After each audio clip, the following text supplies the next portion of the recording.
Podcast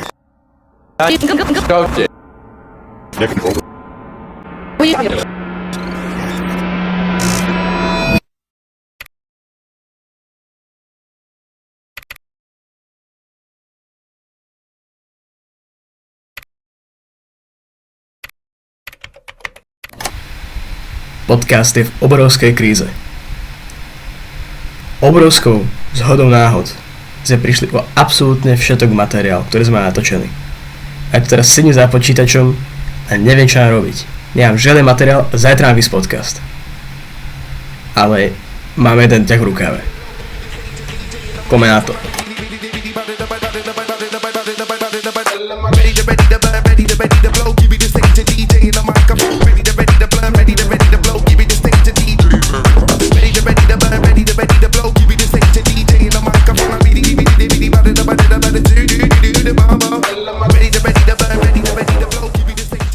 Dobre, sme tu na Dražďáku a záchranná misia je v plnom behu, takže plánom je teraz vyspovedať nejakých spolužiakov a zistiť, že čo si myslia o školských výletoch. Aký bol tvoj najobľúbenejší výlet doteraz? Asi lyžiarsky, ak sa to počíta. A čo také, čo ťa na tom uchvátilo na tom výlete? Že som sa neučil, lyžoval som a neučil som sa. A ešte nejaký taký výlet, nie že športový, ale možno nejaký, že Lindau alebo Expedícia Slovenska, niečo také? Lindau sa ráta? Jasné, hociaký. No tak potom aj Lindau, áno, len tam nebol Juraj, takže to bolo také depresívne. To bolo zle celkovo. To bolo depresívne, mal som na... No, Juraj tam nebol, tam to nechám radšej. A ako by si zhodnotil akože život v Pecke celkovo, za tých 5-6 rokov, čo tu si? Ja si myslím, že to je úplne v poriadku, len je tu pár ľudí, ktorých by som vyhodil maximálne. A už v živote by som ich sem nedal, ale nejak mám rád peckarov, aj Vršího. Na akom výlete si v poslednom čase bol so svojou triedou? Na všetkých, ale najviac sa mi páči lyžiarsky, lebo sme boli v prvej skupine a bola to proste zábava aj na kopci, aj na chatkách a na hoteli. Ja na expedícii Slovensko a asi sa mi tam najviac páčil splav po Dunajci, keďže mám rád vodu a raftovanie. Gabi, čo si myslíte o expedícii Slovensko? Boli ste, neboli ste? Ja som bola, ako mne sa to páčilo. Mne sa páčili všetky tie výlety, na ktorých sme boli, aj keď akože dokopy to niekedy prišlo akože dosť veľa, som si ani akože ťažké pre teba bolo, no, som si ani nepamätala, že všetko. A čo bolo také najobľúbenejšie z toho výletu? Najobľúbenejšie? Akože hry na izbe a proste, ako sme mohli oddychovať, sme sa akože rozprávali a všetko, že to bola zábava. Na akom výlete ste so svojou triedou v poslednom čase boli? Ja som bola na expedícii do Face Striebro a veľmi sa mi to páčilo, lebo sme splavovali vlastne 3 dni a posledný deň sme už išli ráno domov, lebo pršalo. My sme boli na expedícii do Bronze a my sme nesplavovali a boli sme tam iba jednu noc a sme prešli vlastne Karpaty. Trochu, áno. A spali sme tam so Stanom a ešte sme naspäť. Ktorý výlet sa ti najviac páčil doteraz? Čo sme späť sme boli? Mne sa páčilo najviac tento ročný lyžiarsky, čo sme boli. A čo sa ti najviac páčilo? Užitko bolo super, aj s kamošmi sme tam boli úplne všetko. Parta bola super tiež, a lyžovalo sa ako? No najprv to bolo také niečo moc, ale potom sa super lyžovalo, vybralo sa. Aj ten sever bol taký lepší potom, no? Dobre, okrem toho to ešte nejaký iný ťa napadá? Výlet, čo sa ti páčil?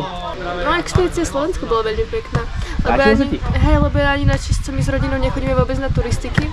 A sa mi páčilo, že to bolo také iné, som nečakala, že ma to môže baviť. A ktorá miesta sa ti páčilo najviac z expedície Slovensko? Ale mne sa najviac páčilo takéto jedno, kde sme mali ubytovanie, jak sa to bolo, Chudcník, myslím. To boli také tie chalúbky, také tie ubytovanie chalúbky na lúke. To bolo super. To bolo krásne, nádherné miesto to bolo, tam sa mi najviac páčilo. A tým, že teraz odchádzaš teda, tak čo si myslíš teda? Ako by si zhodnotila tých 9 rokov alebo 8 rokov?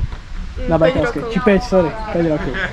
Som veľmi rada, že som mohla mať túto príležitosť. Som rada, že som spoznala nových ľudí a tak ďalej. Učitelia boli super, ale idem vyskúšať niečo nové iba. No, poď ty. Tak ja som bol na lyžiarskom, mne sa najviac páčilo, že tam bola dobrá atmosféra a dobrí ľudia. Čagory. Hej, ja som bol v Lindau v Nemecku a bolo to veľká zábava, pretože sme sa aj veľa naučili, ale mali sme aj voľnosť a rozchod. Minulý týždeň alebo predminulý sme navštívili mesto Lindau a boli sme tam týždeň a navštívili sme rôzne pamiatky. A ty, Veronika? Tiež som bola na tomto výlete a najviac sa mi páčil katolícky kostol v St. Gallen. A vtedy aj bolo také nepríjemné počasie, snežilo. Mne osobne sa najviac páčilo, bola tam taká dedinka s kanzenou a mohli sme tam voľne chodiť a bolo to vlastne starožitné a bolo to veľmi pekné. Tak určite najdôležitejší bolo určite expedícia Slovensko. Už zážitok na celý život. Prešli sme celé Slovensko, Košice, Levoča, Poprad, všade sme boli, kde bolo treba. Červený kláštor, úplne úžasné, splavovanie Dunajca. Ten sa mi fakt zarel do pamäti. Najobľúbenejší výlet. A páčil sa ti ešte nejaký iný výlet? Spomínam si ešte, boli sme v Seredi, v koncentračnom tábore. To bolo tiež super, mali sme tam komentovanú prehliadku, išli sme tam vlakom, to bolo tiež takou sranda. Boli tam kopu zaujímavých vecí, pozreli sme si aj tie budovy pôvodné. Boli tam aj nejaké artefakty, napodobenie tých miestností. Mŕte sa mi to páčilo. Salam aleikum. Na akých školských výletoch ste v poslednej dobe boli? Expedícia po Slovensku. Lyžiarsky výcvik. A ktorý z nich sa vám najviac páčil a že prečo sa vám to tak páčilo? Expedícia. Určite expedícia. Lebo sme cestovali po Slovensku. Lebo sme boli spolu a mali sme tak viac času. Lebo sme sa presúvali vo veľa miestach. Máme stále pekné zážitky z rôznych aktivít a rôznych miest, ktoré sme navštívili. A rafty. A zaujímaví ľudia. Bol to náš posledný výlet. Ako 2 triedy spolu. Hej. Počul som, že ste boli trieda Words niekde v Galway. Hej, boli sme tam striedou, hej, na školskom výlete. A vieš mi povedať, čo ste najviac páčilo na tom výlete? Asi sa mi najviac páčili výlety do prírody, tie boli fakt krásne. Akože tiež sa mi veľmi páčilo Cliffs of Moher, alebo Aran Islands. Bolo tam super počasie, aj napriek tomu, že v Írsku je teda väčšinou, že prší, zima a tak ďalej. Nám učitelia hovorili, že stále má pršať, ale teda vyčasilo sa nám na prvé také 2 dni možno. Potom sme ešte chodili teda do školy. To bolo zaujímavé, lebo mali sme sa tam normálne učiť, že gramatiku. Proste učiteľ povedali, že teraz im dajte prestávku a proste žiadna gramatika, že proste len kecanie, hry a tak ďalej. Jedlo tam je veľmi také, že questionable, pretože majú takú veľmi zaujímavú kuchyňu títo Íri, že stále je to také, že fish and chips a také tie jak bufetové jedlá, hej. Ťa to iritovalo, hej?